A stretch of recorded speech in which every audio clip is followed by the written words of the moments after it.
Here.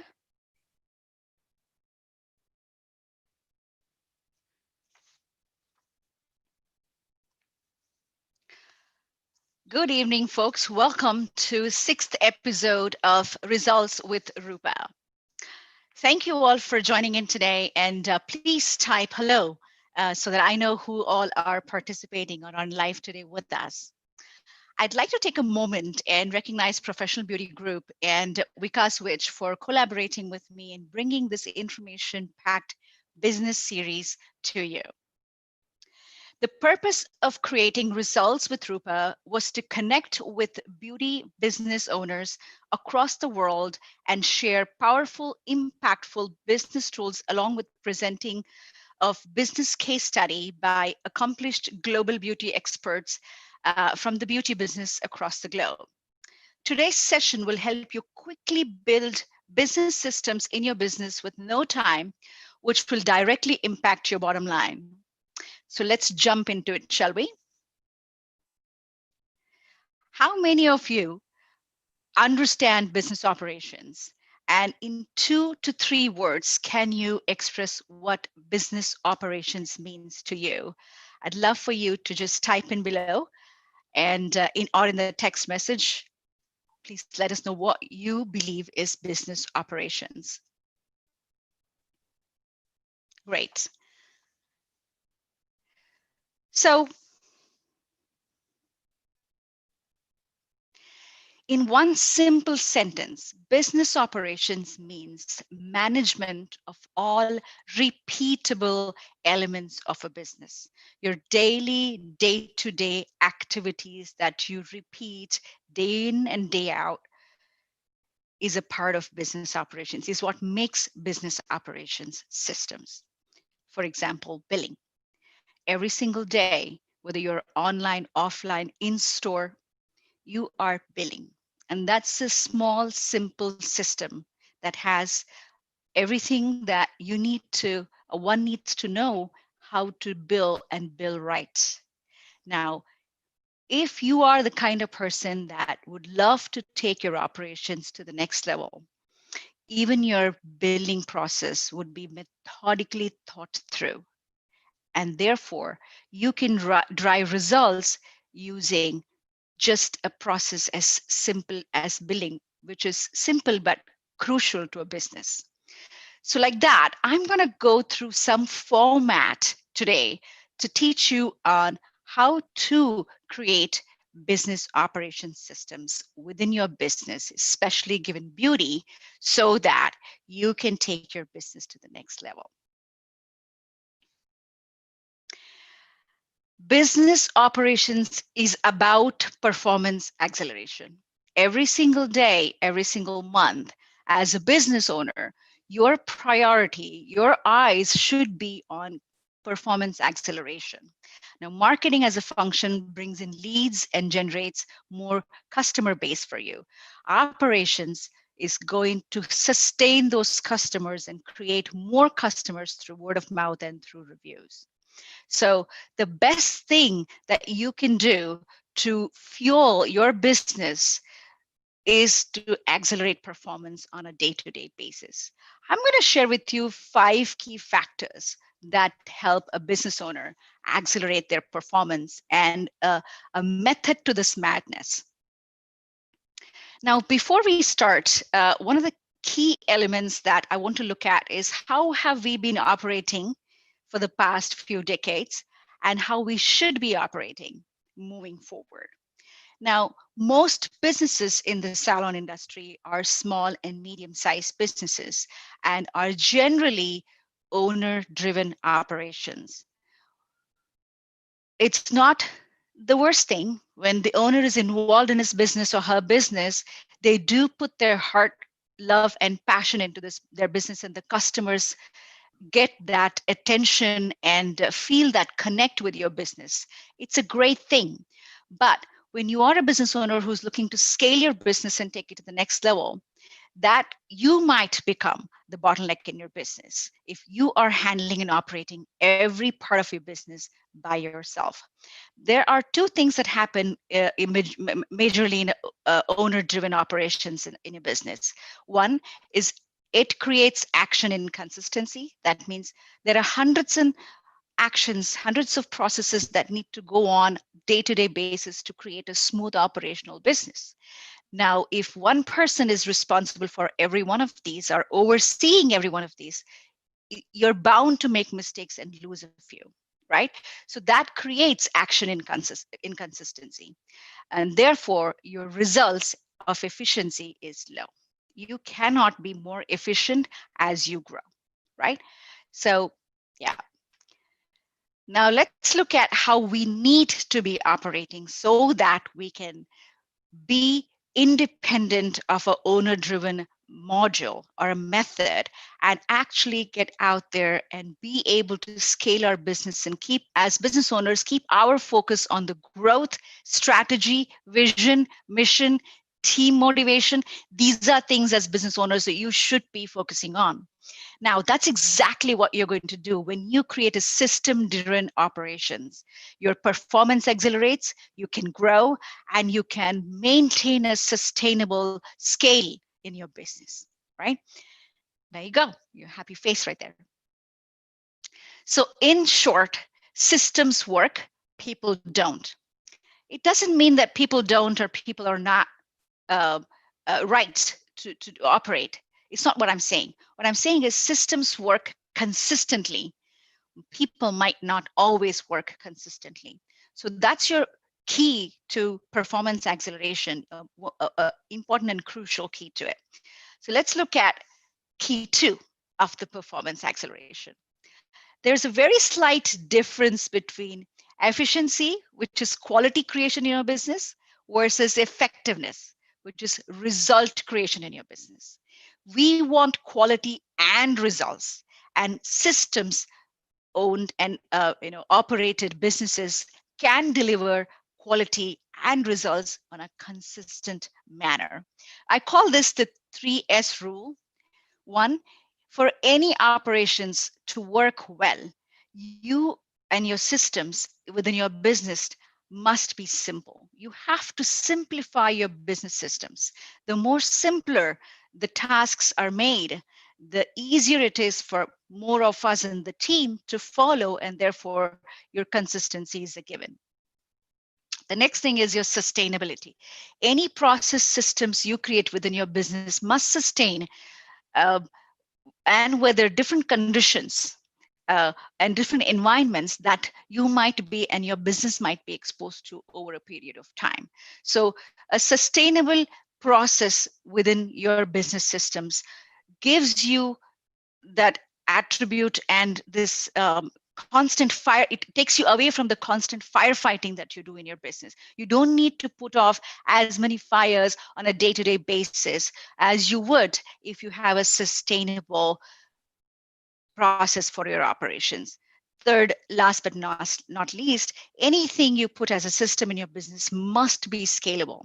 And I'm going to take you and I'm going to walk you through some of those templates that you can use to create a business process which is simple, sustainable, and scalable. Let's look at key number 3. Make business functions functional. Many of the times, we as business owners are the bottleneck in our businesses. Many of the time, most of the functions of the business are waiting for us as decision makers to move them along. Which one, it creates time delays. Two, you miss opportunities.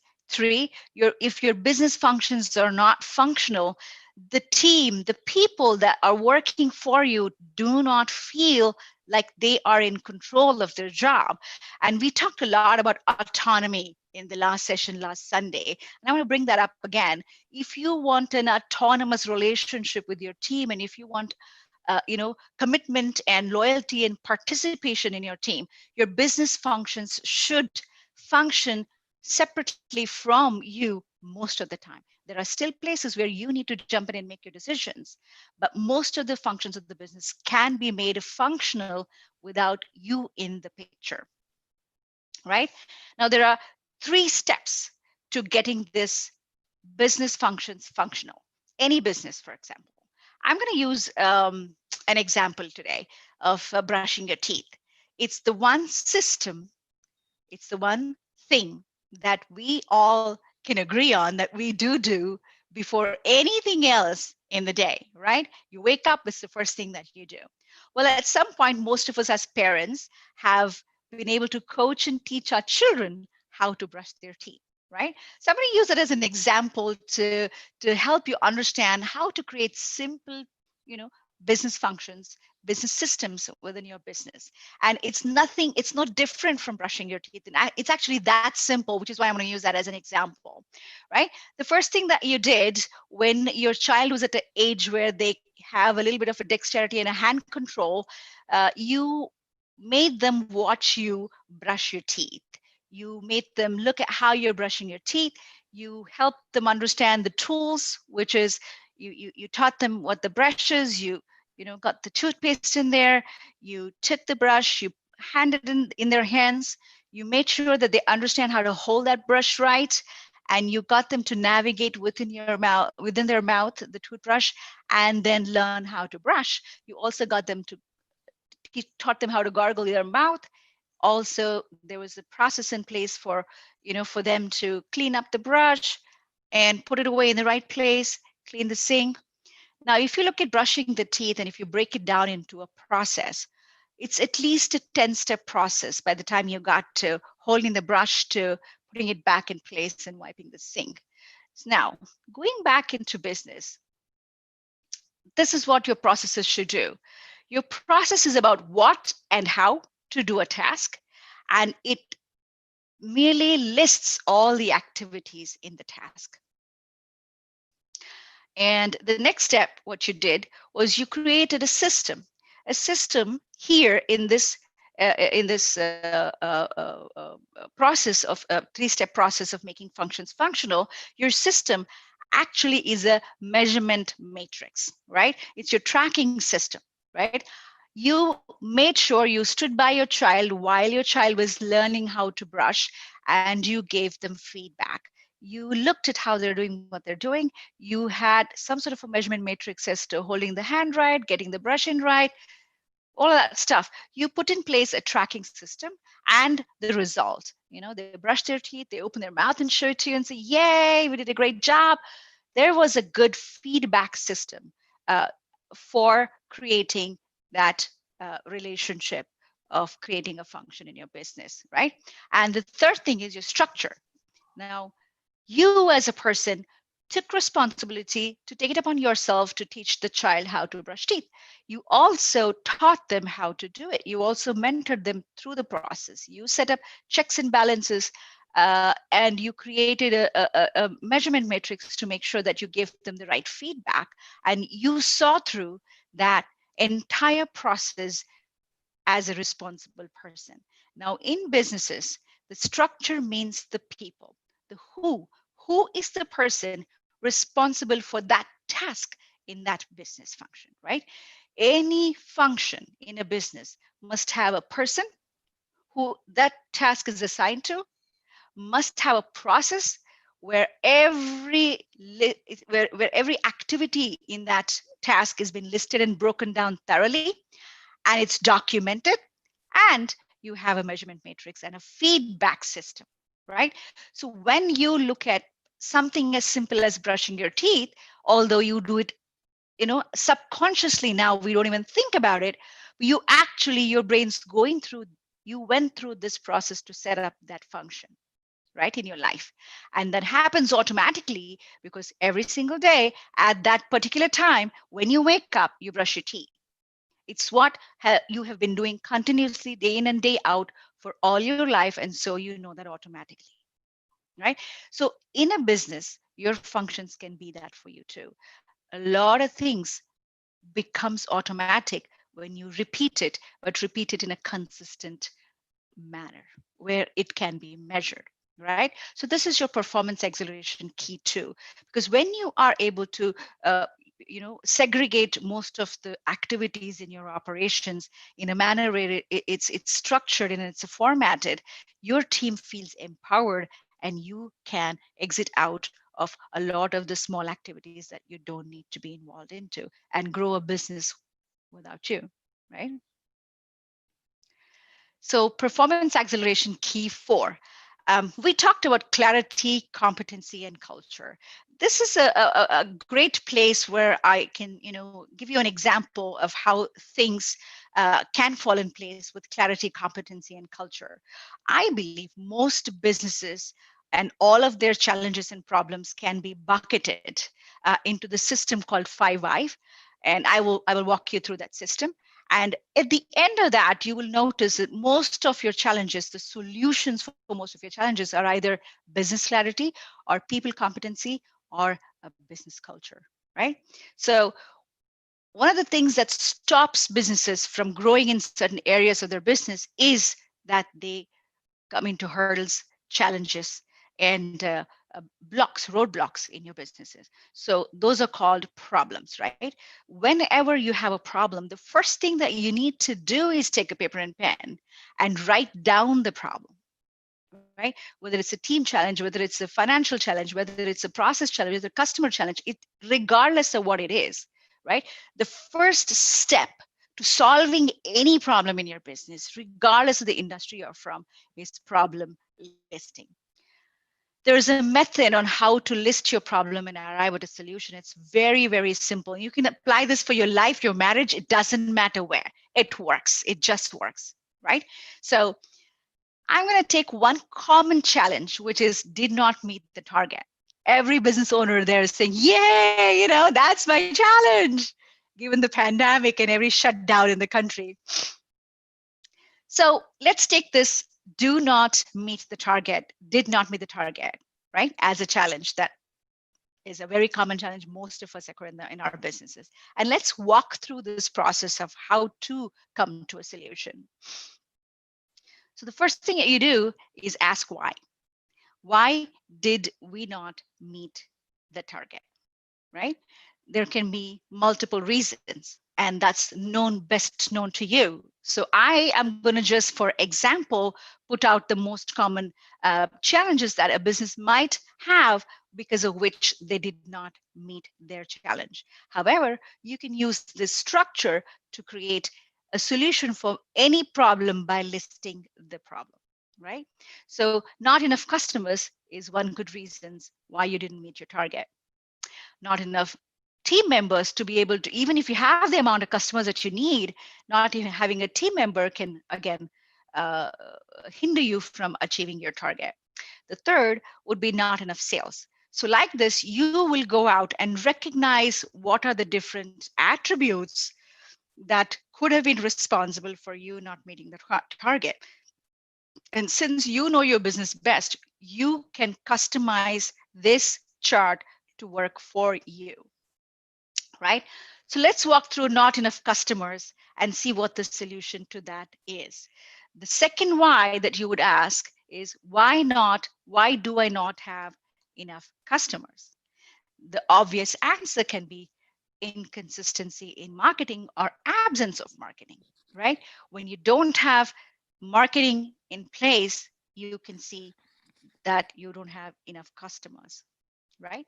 So why do I have inconsistency in marketing is a question, right? That's your third why.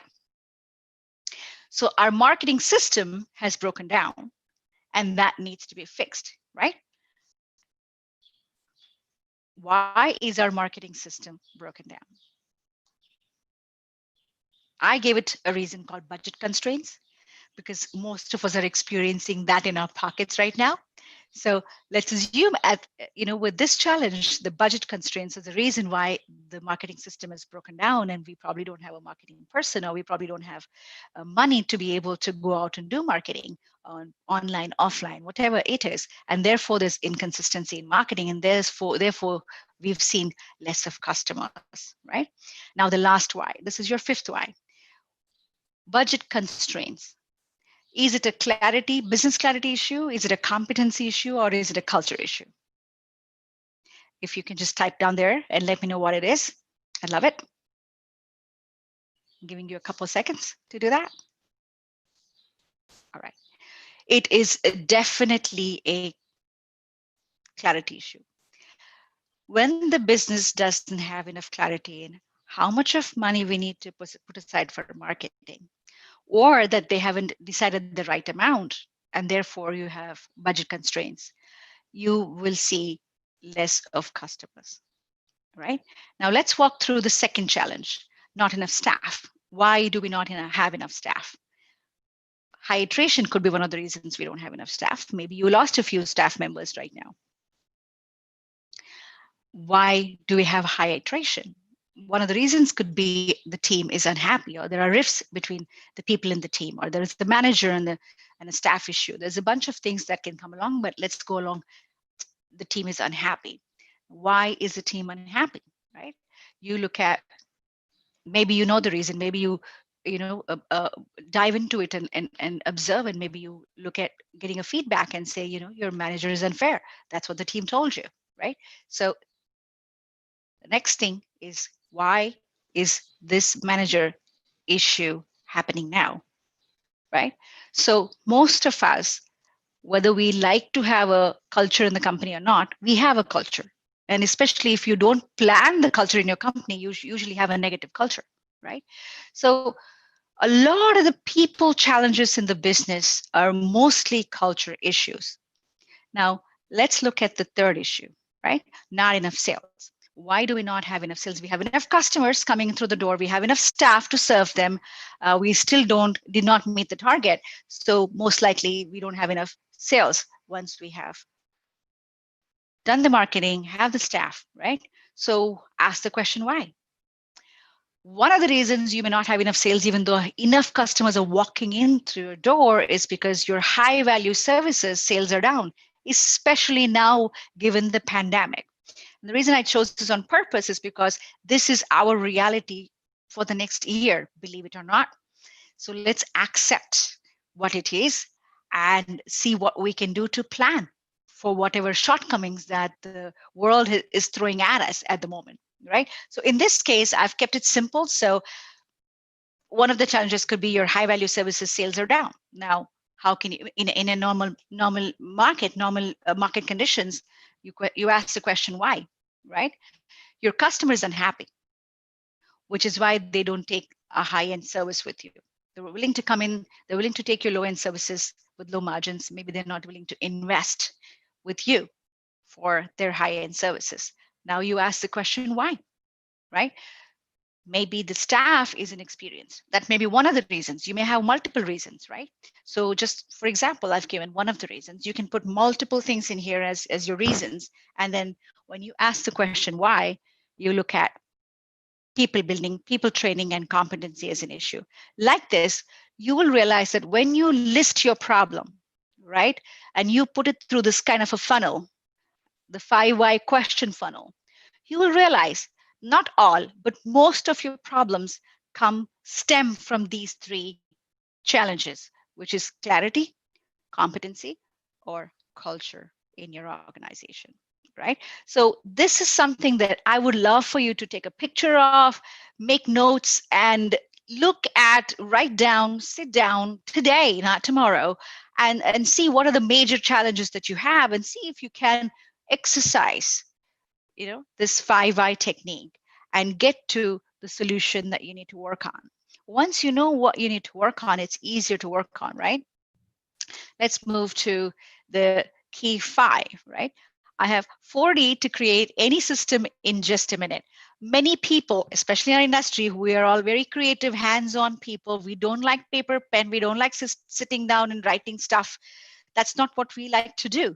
But we need that for us to be able to build and grow our business. So how do we simplify the process so that we can get to keep this method and grow while we are not beating ourselves all day long in and out and doing it? And you don't need an MBA degree to be able to go out and figure out systems in your business. So this particular slide is going to give you, it's very basic, and you're like, oh, I know this. I mean, I can relate to this.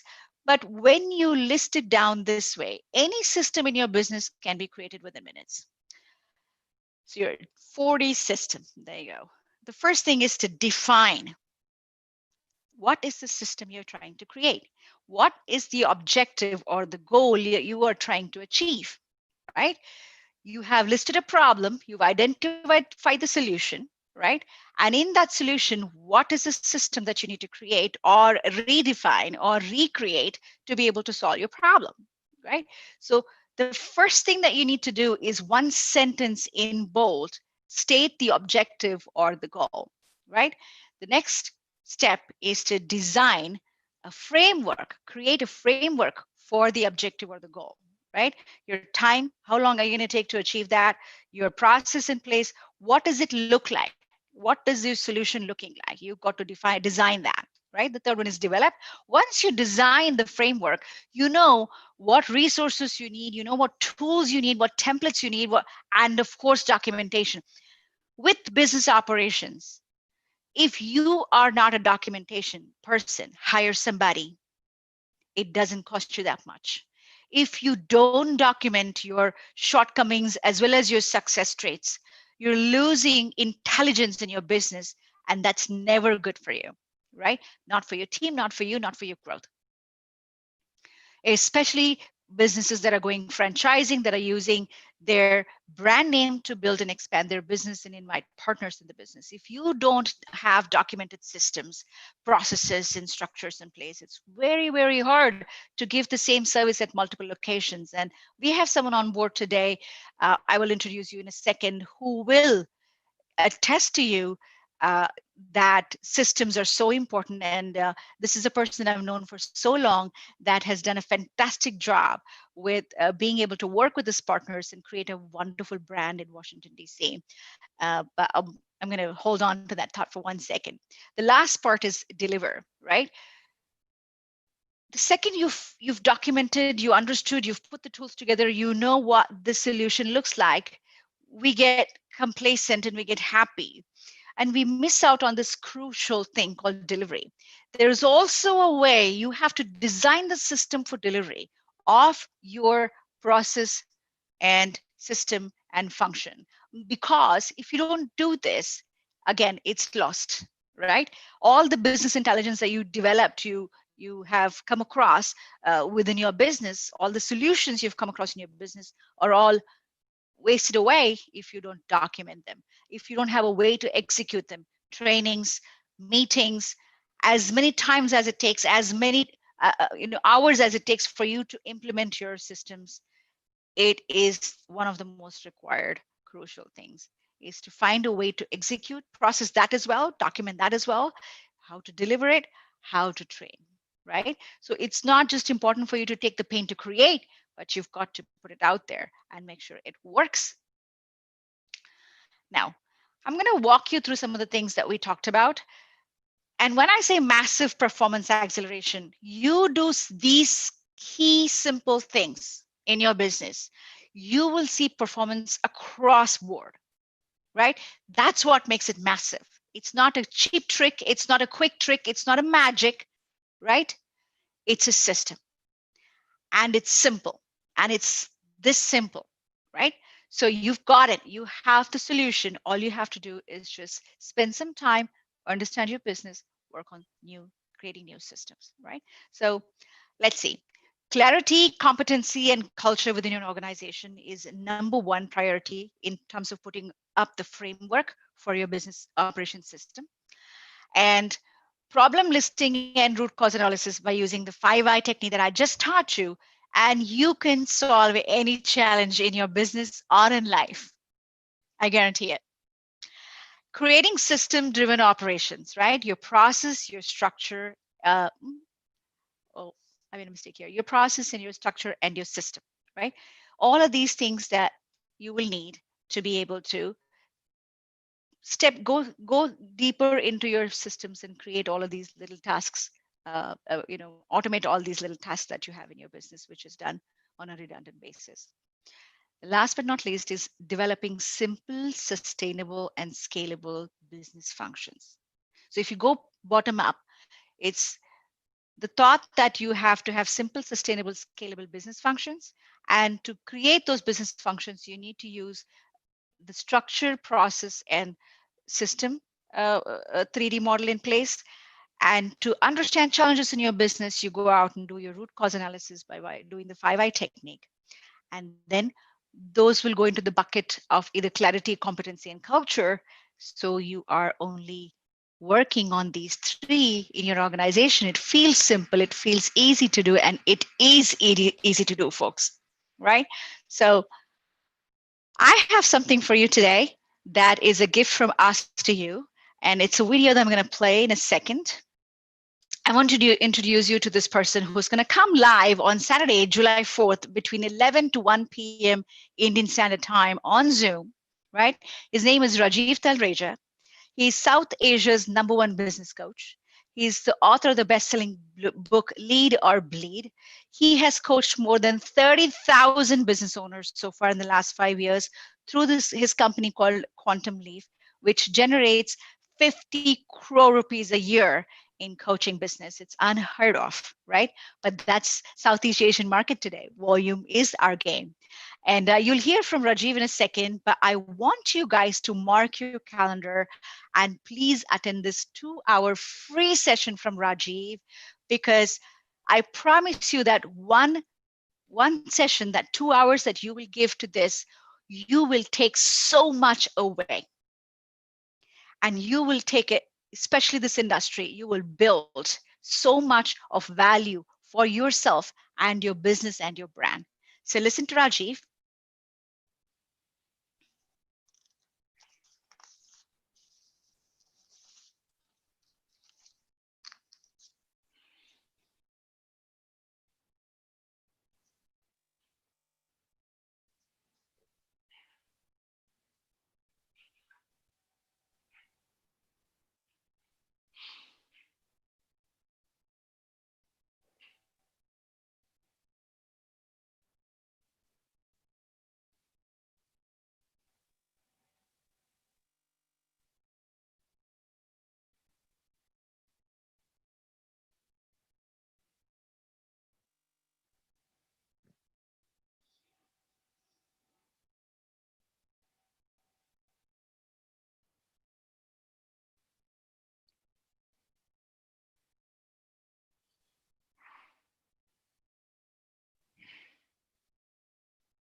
Fabulous. So do yourself a favor and mark this down. You will not regret it. You will be so thrilled that you did. He's a fantastic guy. He's one of my mentors, one of my coaches. And I've come a long way from being a beauty business professional to a beauty business owner and an entrepreneur. And to be able to make an impact in other people's life, other entrepreneurs' life. And I think he's played a great role in my journey, along with the rest of many other people that I do follow and learn from. So mark your calendars for this. And now we get on to the most exciting part of our day is our guest speaker, Reg. I call him Reg with love. His Reginald Laws. And Reg is the founder of PR and Partners in Washington, D.C., multiple location salon and spa. And one of the things, I've been in this market, in the Washington, D.C. market for over 20 plus years. And we've seen uh, Reg take his salon and his business model, which is quite unique. And I'd love for Reg to share about that, to a whole new level. And now it's rebranded to Fresh Looks. And I think it's very appropriate because Reg is all about creativity, supporting his team, and working in a symbiotic manner to be able to grow a brand that he has. Reg is also a long-term member of the Intercofier, an elite organization with professionals who are still practicing. There's so much more about Reg that I could go on, but let me introduce you to him. And once I stop sharing the screen, you should be able to see Reg online, and we can explore a little bit about how Reg manages his operations with his large chain of salons. Welcome, Reg. Hi, Rupa. How are you? Thank you for being here today and really appreciate you giving us your time, knowledge, and sharing it with the South Asian market. Something that most Asians aspire is the way businesses are run in the Western world. It was 30 years ago that way, it's still that way. And to be able to learn firsthand from someone on the West side and someone that has accomplished so much as you are would be a great honor for all of us. And I have kept the questions simple because I know you have so much to offer, and you're the kind of guy that just opens up and has so much to say. So I want our viewers to also be able to participate today. If Hia can actually, once we finish the Q&A session, if you can open up for all the rest of the viewers to be able to jump in and ask, engage with Reg, I would love and appreciate that. I see that there are some questions. Give me a few seconds and I'll take those. But let's start with Reg's journey with PR and partners. Reg, off to you. Okay, I'm not going to do my journey because I'm pretty old and it'll be a long time going over the journey. You can So put them in 6, 7 sentences. We'll be I'm fine. going to keep it quick and simple. Sure. So the journey was this. We started in England, myself and another chap, and hence the name Partners. It came really the original name because we didn't want to give that name of, and I'm not derogative of this, but Tony and Guy, Vidal Sassoon, they were all people. And so you could never aspire to own that company or be part of that company as an ownership, in my view. So we wanted to give it a name that it was inclusive to everybody so that you could start with us. And we started this program because of my background to include somebody that not the best hairdresser, maybe they were, but maybe they weren't. However, they were the best person at communicating and connecting with their team, and more importantly, inspiring their team. So that normally they would have a great skill, but they weren't the top money taker. What they were was somebody that could follow the culture, which we'll go through on the way down through the questions, of learning and sharing. That has been from day one. We teach something, we learn from it, and then we go share that with somebody else. And to your point, it's a business of people, this. It's not a business of numbers, although I am going to go through a part where we will talk numbers. And I guess I have to talk about cricket, but that's okay. I don't get much chance to do that, so there's not many people understand what it is. So we'll talk about. We do. India does very well. Much better than us at it. So yes, it's a game of keeping score. You know, we wouldn't play cricket if there wasn't a score and an outcome. And that's the same in business. There's got to be an outcome. And as you went through your slides and quite rightly pointed out, it's a game of learning and growing your team, but it's a game of keeping score. So if we don't keep score, we don't know when we've grown, we don't know where. We need to look at those areas where we need to enhance. So that's one of the key things. But let's go through it. So what does our format look like? To be, let's call it PR, because PR is the big overall name that covers all our different brands. So we have Fresh Look, which is a more younger, trendy store.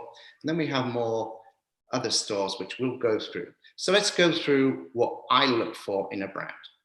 3 key things. Number 1, you've got to be unique. And that means you as an individual. We teach this from the moment you join us, that you've got to be unique. It's no good being the same as every other hairdresser, not even outside of our company, in our company. You've got to bring something to that table that that guest is going to relate to. So number 1 thing, you've got to be unique. The next thing, you've got to be consistent.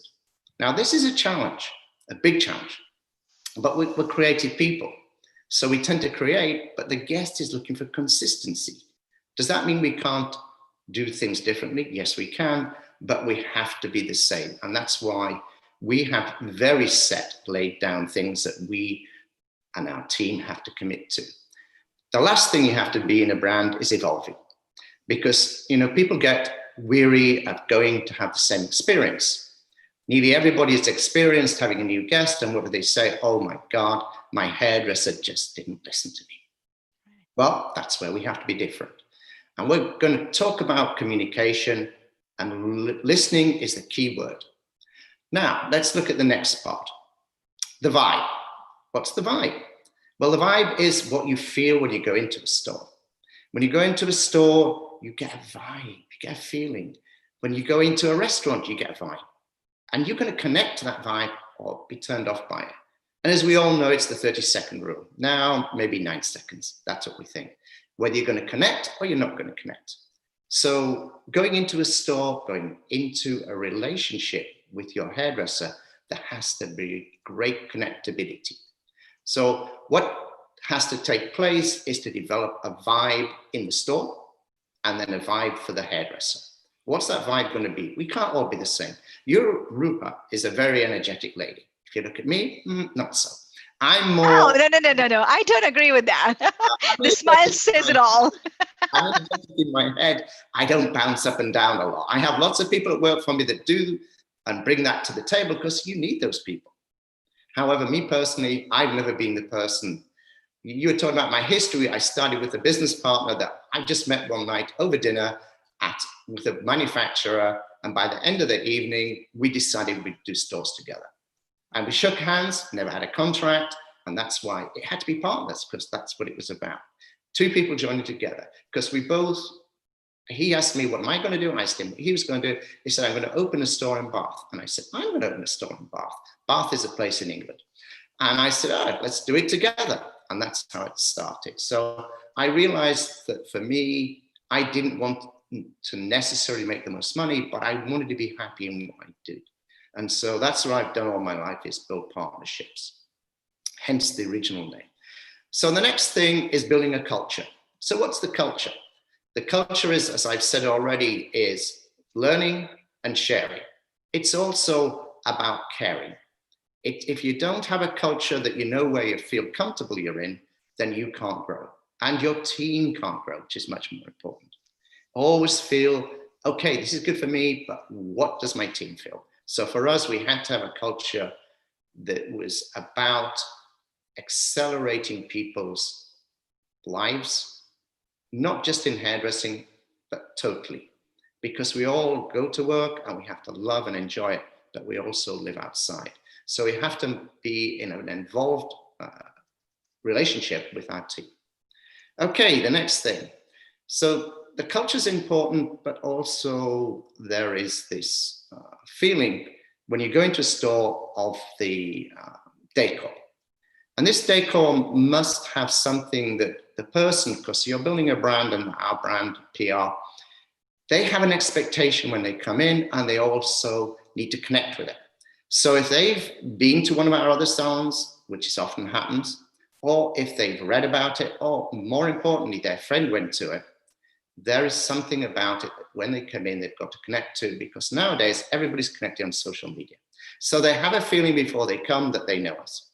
And so our signature in our stores is a blue. And if you look behind me, that's the blue. And so wherever you go in our stores, you may have a very more contemporary look at in one of our downtown stores, which is all reclaimed wood, and it's all looking very edgy. I would say it's now moving away from that urban, almost concrete and iron look to a little bit more smoothness to it. But when you go in there, you will see this blue, and you'll know, hey, I'm here at PR because there's the... And I see your shirt is blue.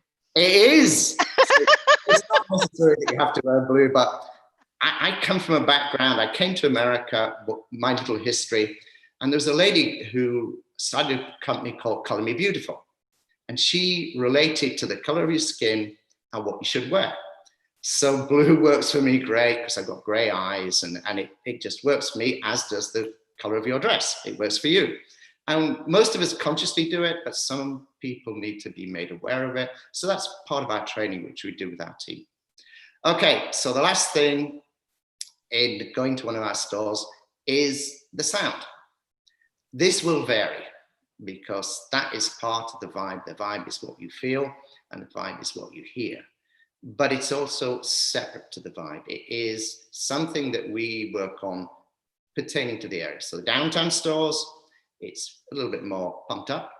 In live, work and play store, wherever it is, it's a little bit more urban, but not too urban. And then out in our suburban stores, it's a bit more relaxed. It's a bit more, we don't play country, but we play more store sounds that people in America relate to. Okay, so that is really what our brand is about. But our brand is really about our people. It's about how we grow them. And you're totally correct. Everything has to be documented. It has to be in a way that they know. So we now have an academy. They go there, and everybody in our company has to go through the program. We have some, but not many people that come from us from other salons. But if they do, they have to go through the program. They have to understand our culture. They have to understand our vibe. They have to understand everything about the brand, because otherwise they can't be. Reg, can I stop you Yeah. for a second there? You spoke about they have to go through our program, Yes. and I know every salon has some sort of an introduction week when they have new employees, but you have a really thorough program, right? What are some of the key elements of that program? Well, coming from England, everybody learned to cut a certain way. Everybody credits it with Sassoon. It really wasn't. It was a guy before him. And then what happened was everybody had this technical way of cutting.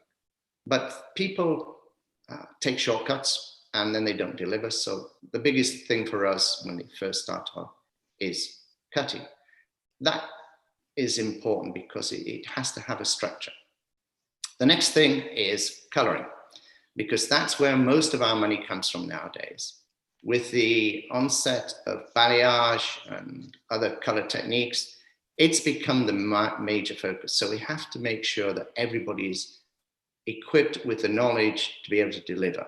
Because when I come to you, I may have come to you as a lady, not me, to the store, and I'm coming there for a hair color. My friend came to you. Well, maybe not to me personally, but came to somebody in the company, and now they're coming to me. They have an expectation. It's meeting that expectation is going to mean whether people stay or whether they go. Because if we meet, and like we try to do, which is part of our culture, is exceed.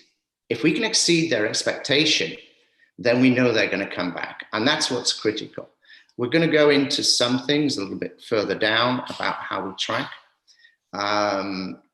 That's a major part of it for us is referrals. It's all about referrals. And the referrals may not come directly to us. It mostly will, because that's how we structure it.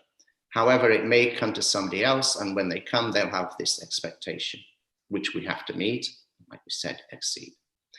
So the next thing about this brand is we have to develop, which is why it's called PR and partners. And why PR? It's the perfect relationship.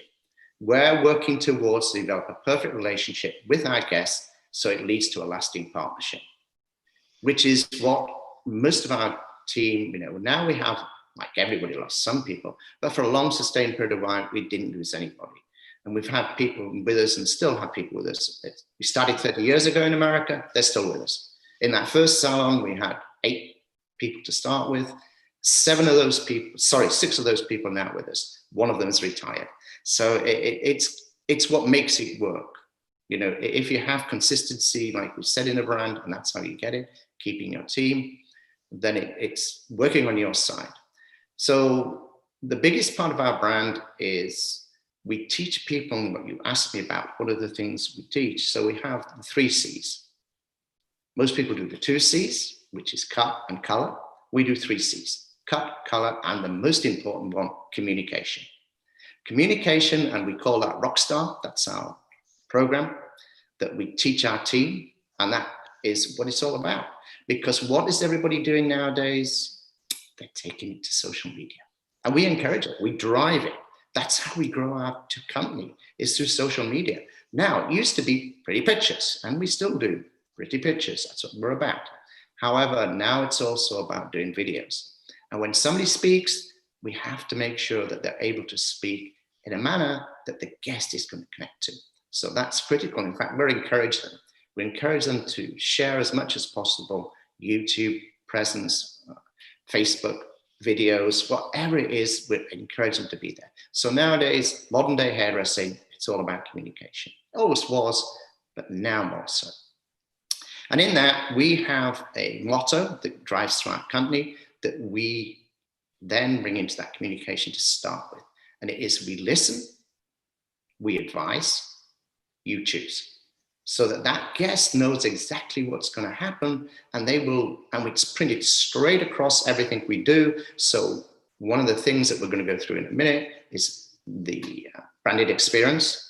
And that will be, we're not going to go through it bit by bit because I'm not allowed to share everything with you, but I'll share as much as possible.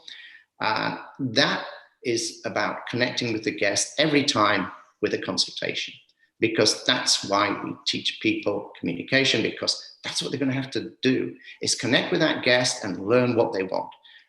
Freddie Fakai is probably, to me, one of the most successful hairdressers. He was the first person I knew that was getting $300 for a haircut in New York. And I remember, sitting there one night with him. As you said, I've been a member of Intercoiffure for longer than most of you have lived. And he was sitting there in his cool white shirt, and everybody was like, we are not worthy, we are not worthy. And I go, so they tell me that you do 15 minutes haircuts. Coming from a culture where we did at least 45, if not an hour, I was like, can't be a good haircut. And he shared something with me that day that stuck with me forever. But the first man to get $300 a haircut. Maybe Shirley Hersberger did, but it's a question. I think Fakai did first.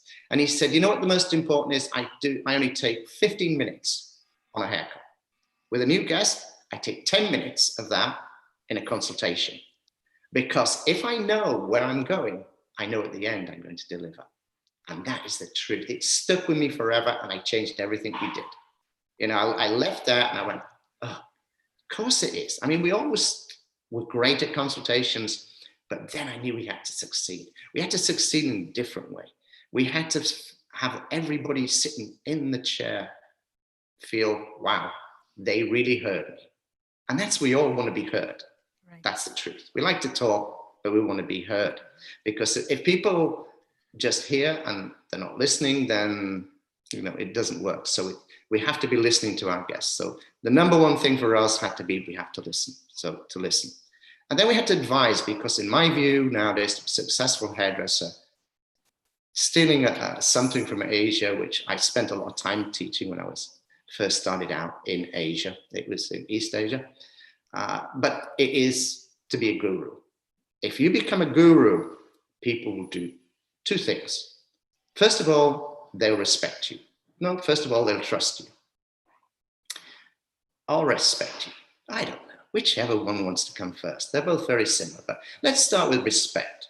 Because respect, when people respect you, they do two things. One thing, they're going to listen to you, but they're also going to feel you are worth more.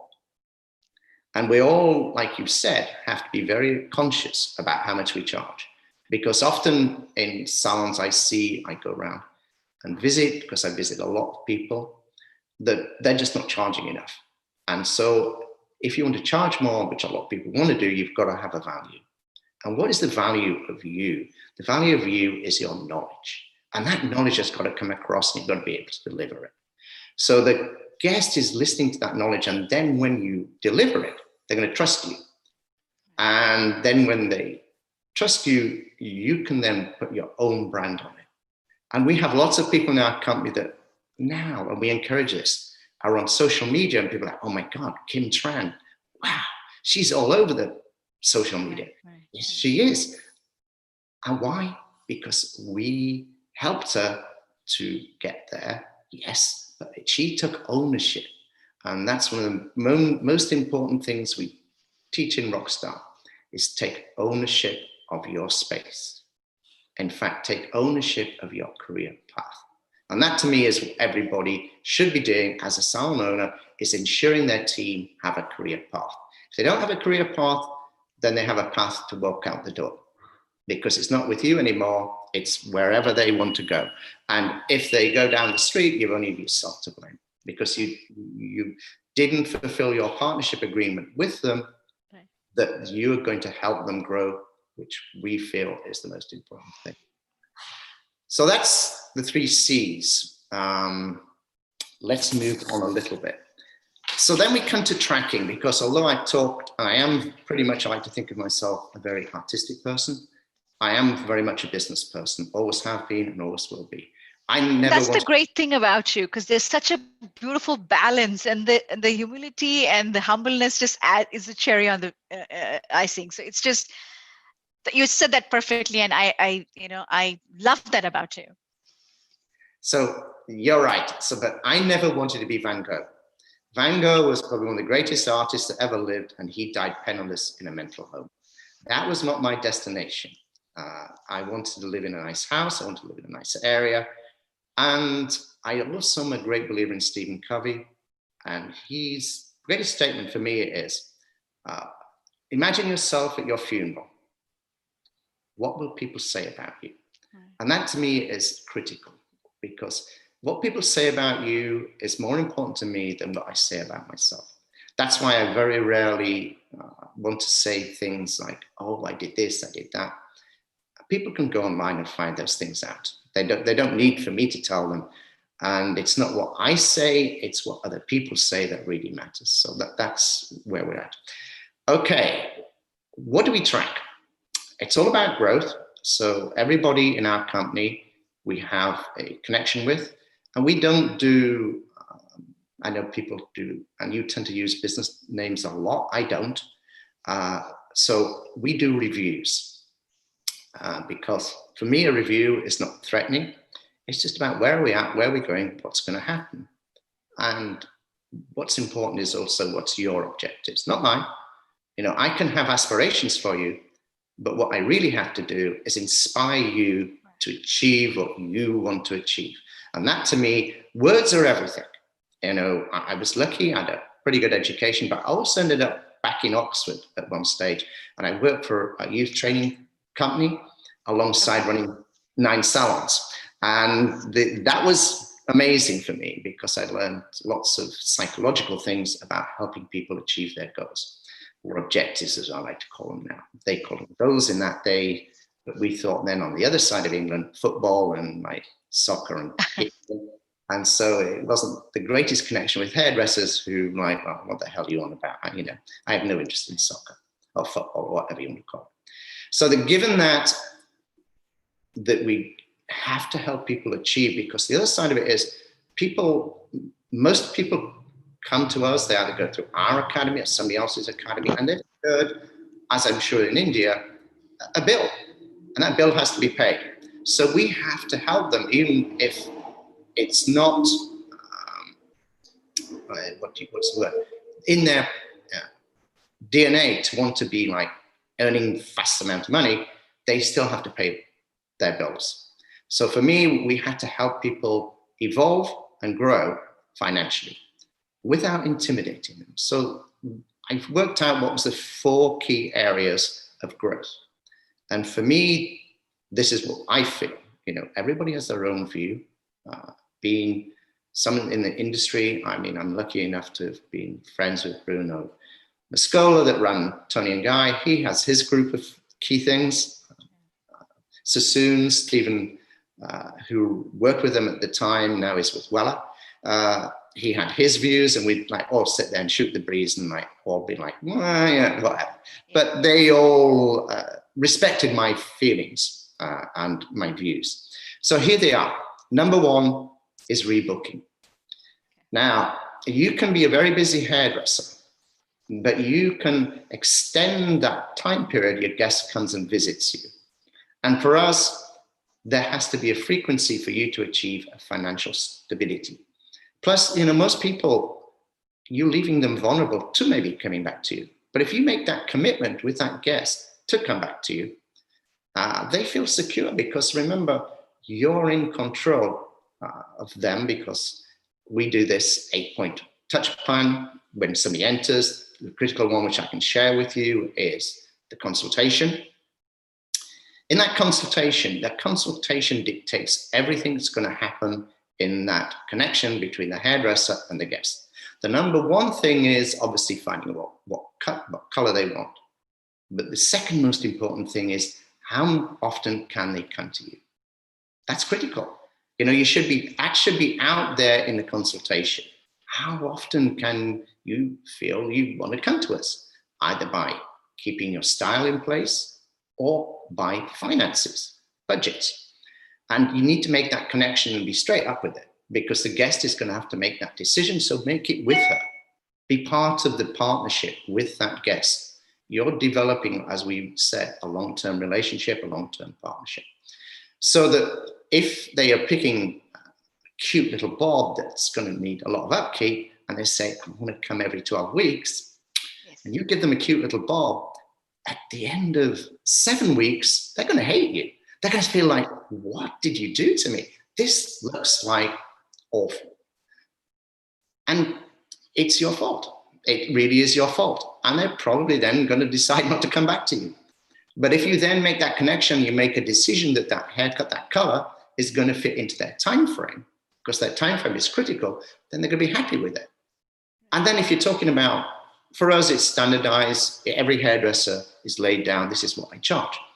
But then in the color in particular, there's many variants, particularly with foliage, balayage, and all the other arches, that you can have a different bill walking out. So it's important that the guest knows how much that bill is going to be, but it's important for you to find out, does it fit into their budget? Because if it doesn't, you're not going to see them again. They're going to get car sticker shock. They say that in India? Yeah, right. So if you get sticker shock from a guest, that they're not coming back. So you need to have that connection with them in that consultation. That's how soon. They should know what everything's going to be just about, even down to what products they're going to need to go home with. Because we also know you've got a great little textured look on that haircut, but if you didn't put products in it, it wouldn't look good. So you've got to have that connection, like, do you have this product at home? And if you don't, you're going to need it. Does that fit into your budget? Yes, great. So it's no sales. It's part of the whole experience. That branded experience is critical to how your team is going to execute, because in a business, everybody's going to have a similar outcome, and that's got to be happiness with the guest and the hairdresser. Both have to be happy. Now, the next thing is what this leads to is referrals, because in my view, word of mouth is the greatest. And now word of mouth becomes something on social media, but it's not what you post. To some degree it is, but it's what the guest posts. It has more clout if the guest posts it than if you post it. If you go on, I cut your hair, you go on, tell all your friends, oh my God, look at me, I look so cute. They're like, oh wow, where did you go? Wow. Suddenly a big connection, a big growth.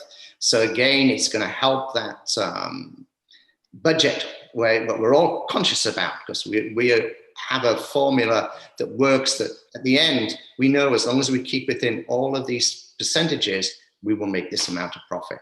And like I said, I do not want to be Van Gogh. So the referrals is critical. I mean, we give something, if you refer to people, we'll give you a free haircut. What's a haircut? It's nothing.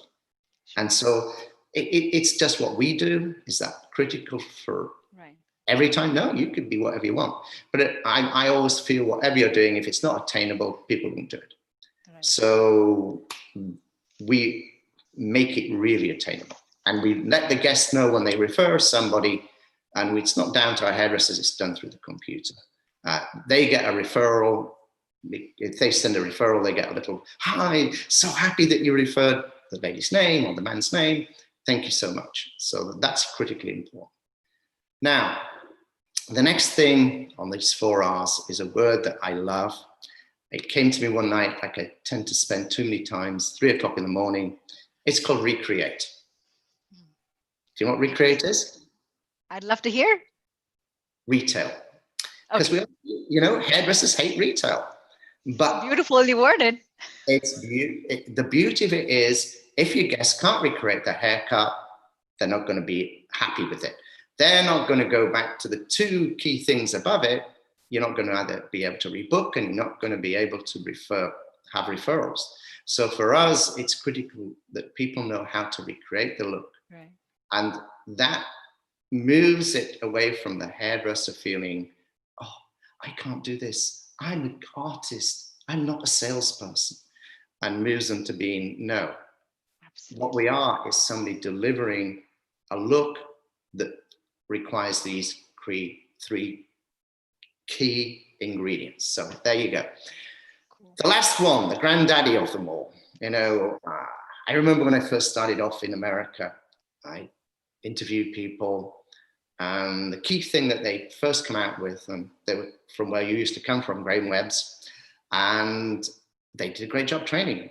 And they'd sit down, they'd go like, I'm pretty nervous, I get them relaxed, and then they get into it. We do we like to do three connections with new team members, even though they're going to be students or if they're going to be apprentices, but we must make sure that they're going to fit into our culture because it's only fair. And then, given that, one of the things that they bring up, if not first, pretty early on, how many new people will I get? And I go, so is that critical for you? They go, oh yeah, because my instructor told me if I don't get lots of new people, I won't be able to grow. And I'd say, well, they're right. They're totally right. But I have something. How many people are you going to keep for us?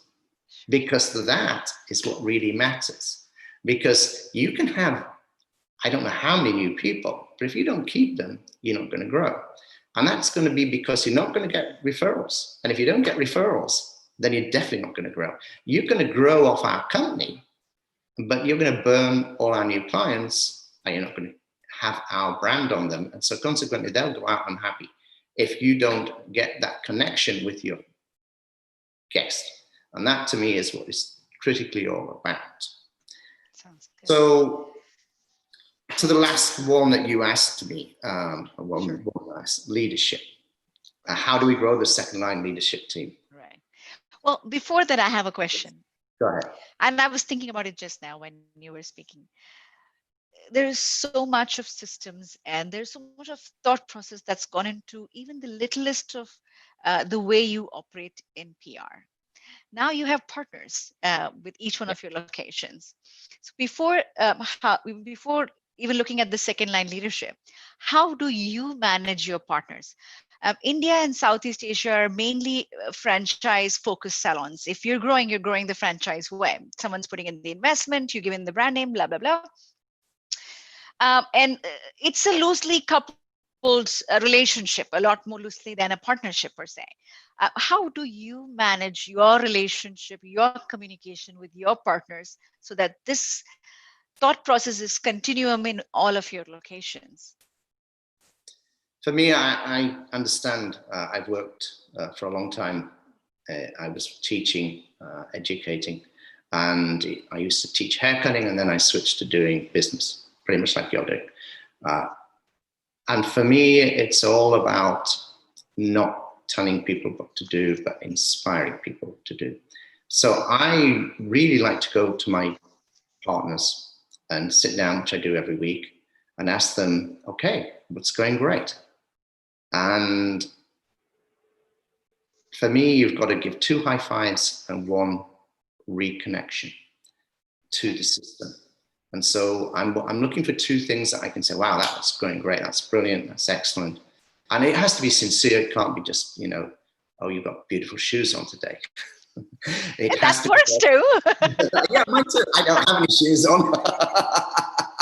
I'm not that person who came home without my trousers on, but I am without my shoes. I have that Asian thing about not putting shoes on often. Okay, so it's got to be about then moving to the area where we are looking for maybe something that wasn't going right. So the 4 R's is something that we send out on a Monday, and we're going to look at that and see where they're changing. And as I say, praise them for what the areas they're doing well in, but it's very few that can knock out all 4. Sure.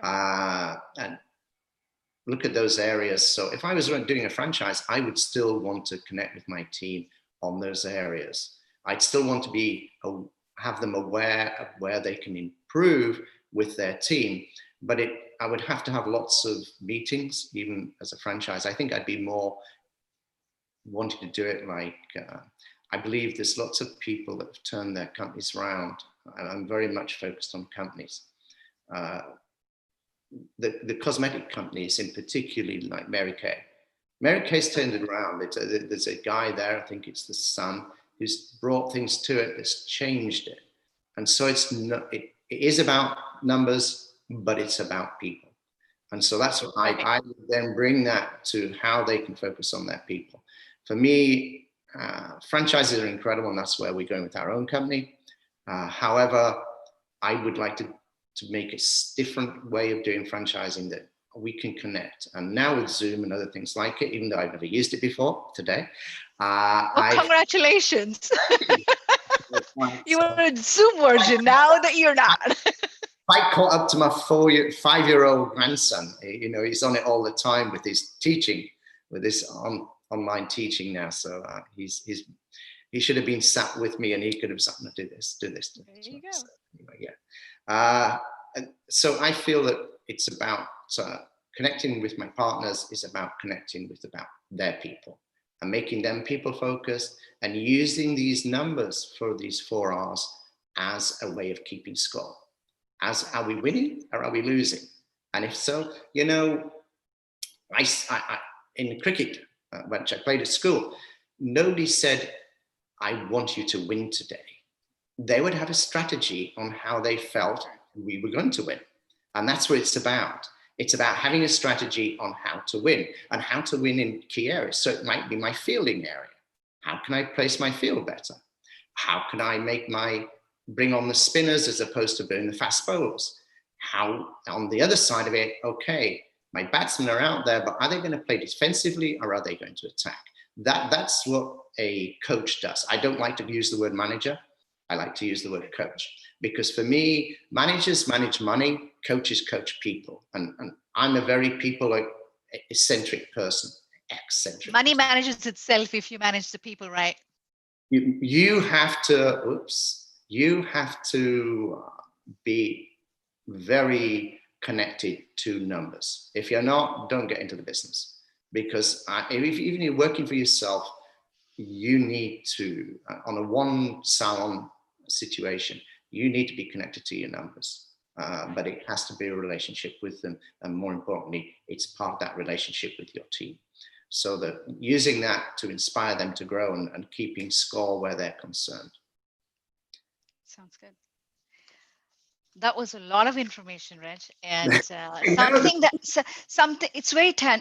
it's so tangential that someone can take this tomorrow morning and make a difference in their business. And that's kind of what this was all about. And I really, really appreciate you taking the time to break it down so thoroughly. That shows how much of a passion that you have in building these systems and growing your business and your team, and which is where you are today. In terms of success and branding. I have a couple of comments here, and I'm going to read this comment, and I will tell you who it is. You know this person who's right now there. Reg has given the industry some of the best hairdressers that are big influencers. It speaks volumes about PR's training system. It is excellent to hear from him share. Thank you, Reg. This is Gerard Kieran's from Florida. Yeah. Hi, Gerard. Is he live? I hope he's. I'm hoping if we can get here. Can you unmute Jared if you can, please? Let's see. Oh, I'll give him a second if he's on board. And there's a question for you, Reg, from an anonymous person. This is more on the product, on the the recreate part. Yeah. How to position a new consumable brand in a cluttered generic category targeted at salons. And he has a second question that tags along the first one. How to create salons, makeup artists directly, nationally, online. Yes, what should be the bouquet? Now, let me go with the first question saying whoever this person is they're asking for how to position a consumable in the cluttered generic space right now with salons, especially? How would you? What are your criteria of purchasing a brand and making it your own? How would you The, look at this? the important part is you've got to look into the field and see where there's a gap. It's got to be unique. Uh, you have to see, what is it going to be something that's going to bring a product that has something in it that's unique? Is it a product that has a certain brand to it that's organic? Or is it something that's going to transform styling? So I'd break it down into two areas for if we were talking about hairdressing. And if we were talking about makeup, I would look differently. Again, I would look at all what I've just said, but I'd look at obviously application. Because to me, we all know there is a lot. We've talked about Mary Kay. It's huge now. And what's the other one? I'm having a mind block. Maybe there's a lady you might know. It's the other one that's been around forever. It's just having an upsurgence. But it's all about connecting with somebody about something they can't achieve. And so if you can help them get past a challenge, then you are the solution. And that's where you fit your product in. Don't call it, you don't have to have a name for it even, it's a solution. And so in texture terms and in what it achieves. So it's a solution to a problem. Yeah. Now, there's a question from Manjapa. What are the key tools? Hey, is this Manju from Shumaga? If it is, say yes. Hi, how are you? Welcome to the show. Um, let me read this question. What are the key tools to succeed in this industry for a salon owner? Connectability. Okay. I mean, you've got to inspire your team. You can't tell people. You have to share with them what to do, what they want to do, and you have to be there as the vehicle on their career path. So for me, it's about listening. I teach a class about listening, and it's, for me, the one thing hairdressers need to learn and owners need to learn. We all, if we hear something, we only remember 30%. But more importantly, it's about not coming with your viewpoint, but it's meeting them with their challenges and then being able to help them, guide them through what can be a solution. But they've got to bring that solution as well to me. I work very hard on doing repetitive conversations where I would repeat back till we get to where they want to be, not where I want to be, but where they want to be. Because if people are where they want to be, then they're going to be much happier and be able to grow the team. Sure. Here, is it possible for you to unmute everybody? I think I was able to do that. I think everybody who's a participant here has been unmuted. I'd love for you to connect directly with Reg, and if you have any questions, if you want to just connect with him, you can. Let me see if I can pull out the list of people who are here. Give me 1 second, Reg. I'm not really great at this. Well, I'm going to go away and take lessons. Well, I'm sure on a Udemy or someplace there's a lesson. Say, how do you Zoom? It's time to take that. Something came up in the corner straight away. It said, "Do you need help?" I think after our start, it was like, "Oh, this needs help." Well, that's good. You got help.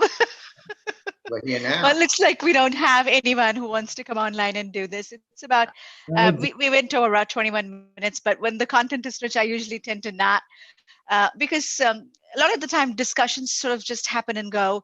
You don't end up taking anything substantial, but this discussion with you for the last 45 minutes have been full of information that someone can take with them and actually do something about it. And Jared is here. He's raising his hand. Wait 1 second. Let me try to, Jared, let me figure out how to get you to talk. Can you say something, G? Hey, Reg. Hey. How are you? Hello, mate. How are you? I thought you'd be watching football. I will be really soon. in about a half hour. Yeah, me too. Jeet, thank you so You much for coming on this session. How do you like the session? Give us your feedback. Oh, this was fantastic. I really enjoyed it. It was great to hear. Your stuff was great, Rupa and Reg. You know, I'm a huge fan. What you've done is incredible. You're just amazing, mate. And it was great to hear from you. I took a lot of notes. It was really, really great. And I meant what I said. I see hairdressers out there all the time that have come from your stable, if you, and they're doing like all these amazing things out there, and it's a testimony to you and all of the things you've done over the years, mate, for the business. And I want to just take the opportunity to tell you how I feel about you, mate. You're amazing. Thank you. I really appreciate that. Because, you know, being British, saying it face to face is a little more difficult. So I can say it now because you can't see me, right? But anybody else, and in the future, if they want to connect with me, my email address is reginaldlaws@gmail, full name @gmail.com. So send me your stuff. REGI. Let me repeat this: REGINALDLAWS@gmail.com. I'm going to type it here in the message box so you guys have access to Reg. There you go. Gee, it was so good to have you and the rest of you guys. I'm unable to see who all is here. I don't know how to own that and see the names out there, but thank you so much for being on the show. And next Sunday at 6:30 Indian Standard Time, we're going to talk about using automation and digitalization to improve our business, right? Uh, Particularly, we're talking about companies that have used artificial intelligence to bring about sustainability and processes into our systems that'll take away expenses from our end to be able to give us stability in our business. And I have a couple of great speakers, one from India and one from state of Washington next week. And they're both from Zenoti. Um, Zenoti is doing substantial work in artificial intelligence and bringing together systems that are so simple for a hairdresser owner to manage, right? So I'm going to be, and there's something called a 1-minute dashboard that I looked at, and I use Zenoti. So I pulled out and I looked at within 1 minute, how can you get your business statistics on a daily basis? Like if you could spend 1 minute and look at you will set the parameters and then you will look at what you were wanting to focus on, right? So I'm going to go through that with you guys. There are a lot of digital platforms. This is not the only one, but I am used to them. So I'm going to bring them on, and we're going to have real discussions about how can digitalization solve your problems, your business problems, especially given today and unable to connect to your customer, right? I think there are ways we can do this better. So please tune in next Saturday at 6:30, and I'd love for you guys to come and participate then. And thank you so much, Red, Jared, Manju, so many of you that are out there listening to us today. Thank you so much for being here today, and have a great evening, India, and have a great day, America. Bye. Bye. Thank you.